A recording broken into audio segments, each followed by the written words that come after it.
Welcome to the Rare Plant Monitoring Program training. This training will be broken into numerous videos that walk volunteers through the process of preparing for a rare plant survey, conducting the survey, and submitting data. This video will discuss how volunteers sign up for a rare plant survey.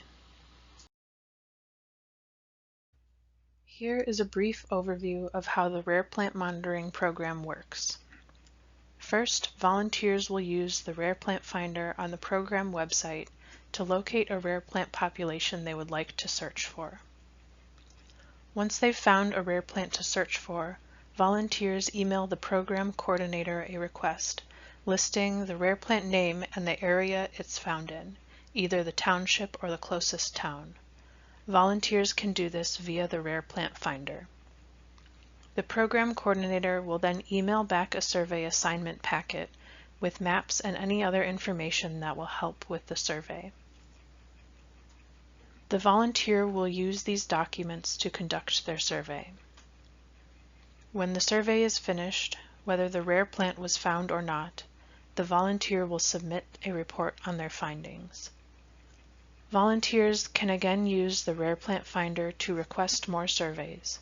There's no limit to the number of surveys a volunteer can go on during a year, though we do ask that volunteers limit the number of survey requests made at one time to 3 or fewer.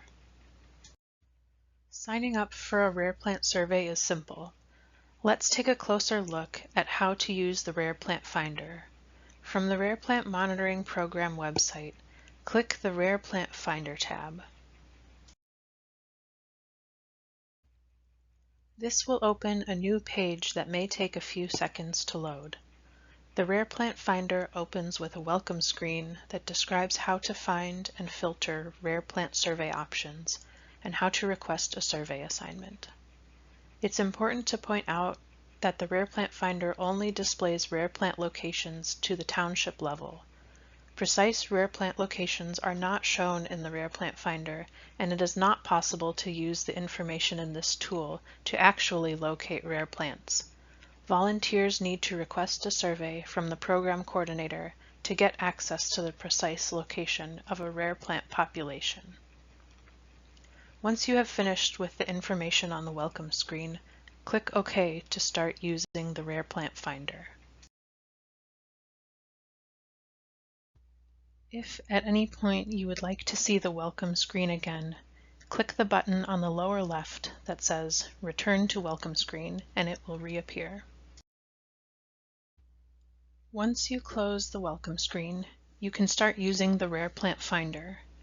Here is a brief overview of the tool. In the center of the screen, you will see a map centered on Wisconsin. On the left side of the screen, you will see a species list of all the rare plant populations represented in the map area. These are listed alphabetically, and you can scroll through the list to see more populations. On the right side of the map, you will see different filters you can use to refine your search for rare plants. We will explore these filters in more detail a little later on in this video. On the map of Wisconsin, you will see gray circles representing clusters of rare plants available to survey. The numbers within the circles show how many rare plant populations are known from those areas. For example, if you look near Eau Claire on the map, you will see a circle with the number 5 in it, indicating that there are 5 rare plant populations near Eau Claire. There are multiple ways to zoom in and out on the map. You can scroll with your mouse, double-click on any circle, or use the plus and minus signs in the upper left of the map. You will notice as you zoom in on the map, the species list on the left changes as the map extent changes. When you zoom in, each circle will split into multiple circles representing smaller clusters of rare plants. The number of rare plant populations represented by a circle is still shown in the middle of the circle. As you continue to zoom in, numbers in the circles will continue to get smaller. Circles without a number indicate a single rare plant population known from a township. Remember that rare plant locations are only shown to township level. As you zoom in closer, township boundaries will appear on the map. Here you can see the circles appear in the middle of the township. This means the rare plant is known from somewhere within that township. To get the precise location, you will need to request the survey by emailing the program coordinator.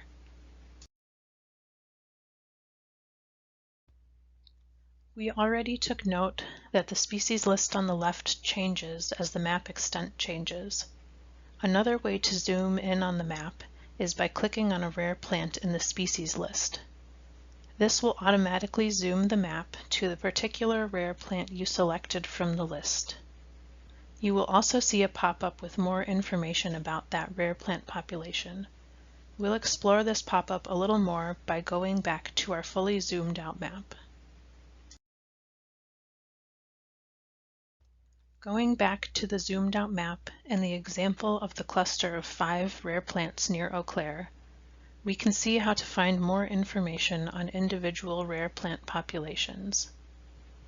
On the map, by clicking any of the circles, you can see which rare plants are known from that area. When we click on the circle near Eau Claire, we get a pop-up that tells us how many populations occur in the area. In the pop-up, you can click on Browse Features, and the pop-up will expand to a list of the rare plants in the area.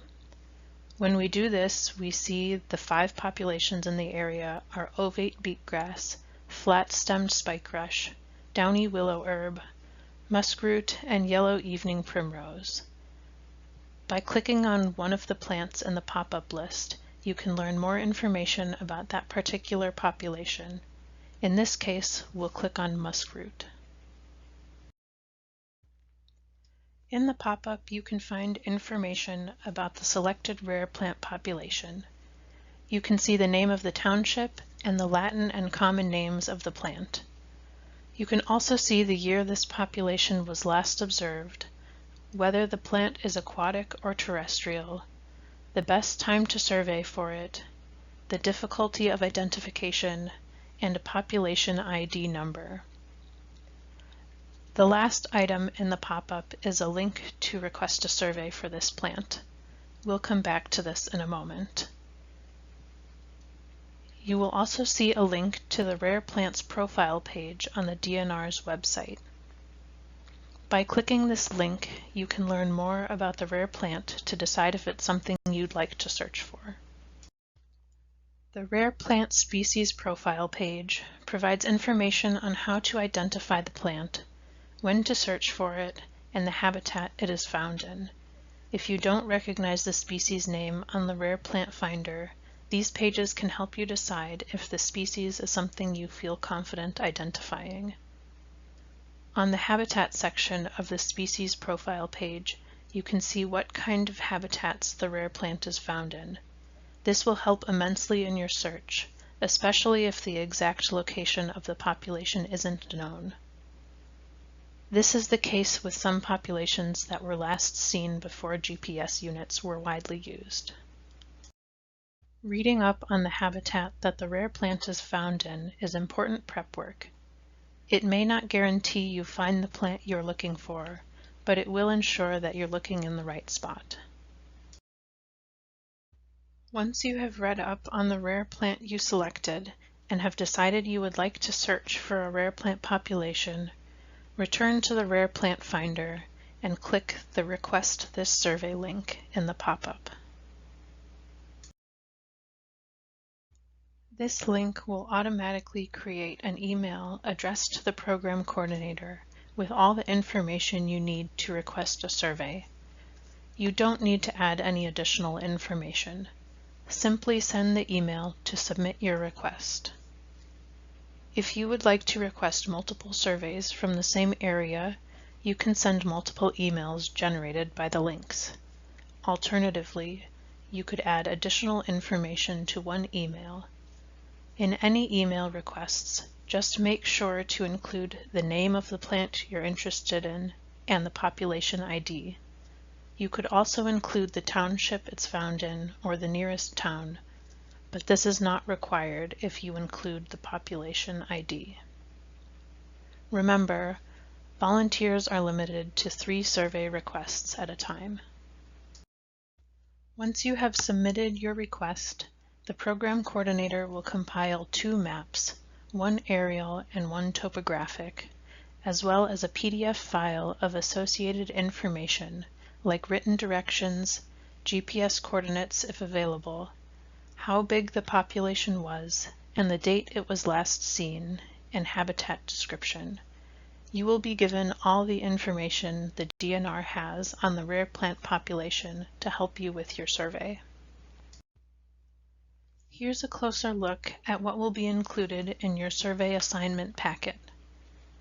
There will be an aerial map showing the rare plant in red and a pink transparent color indicating public land, a topographic map, and a file with other helpful information on the rare plant population. This can include written directions, when the population was last seen, how big the population has been over time, and a description of the habitat the plants were growing in. If previous surveys have marked the population with GPS coordinates, those will be highlighted. When you're done with your survey, submit a report regardless of whether or not you found the target species. As we discussed in the overview videos, submitting data, even if you didn't find the rare plant, is still critically important information and validates the time and effort you put into your survey. An upcoming video will go into more detail about how to submit your data. The Rare Plant Finder has a few additional features that will allow you to refine your search for a rare plant survey. At the top of the map, there is a search bar you can use to search by a particular location or species of interest. For example, in 2025, the species of the year is rare milkweeds. In the search bar, I can start typing the name of a plant I'm interested in. In this case, I'll type milkweed. As I'm typing, the search bar will give me suggestions of rare plants that fit with my search. You'll notice the suggestions also populate with locations that have the word milkweed in the name. This is because the search feature allows you to search by species or by location. You can also search by the Latin name of a plant. If I type the genus of milkweeds, Asclepias, into the search bar, the list of suggestions will appear with Latin names. I can choose one of these species or can search for all milkweeds. By pressing Enter or clicking the magnifying glass to search, the map will be filtered to show only rare plants that match my search. Now you can see all the rare milkweed populations in the state.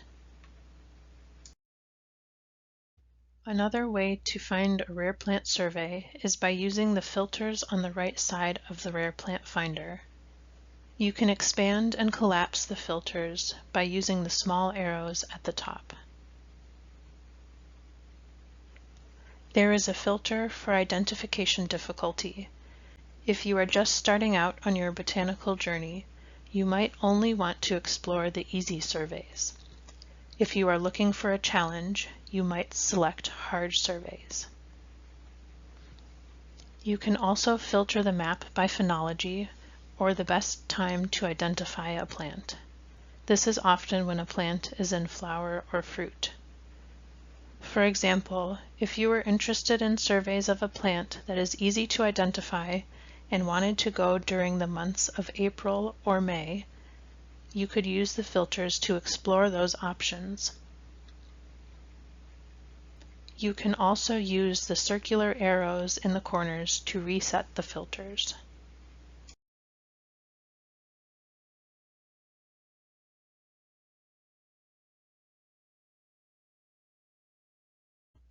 Another filter you can use to refine your search for a survey is Date Last Observed. You can type or select a year in one or both of the categories. Say you are interested in relocating a rare plant population that had been seen recently. You could enter a date in the Last Observed After field. Select it from the drop-down and click Apply. The map will then show all populations that have been observed since 2021. Maybe you're interested in relocating a rare plant population that hasn't been seen in a long time. You could change the last observed before field to a date further in the past, and click Apply. The map now shows all populations that were last observed before 1999.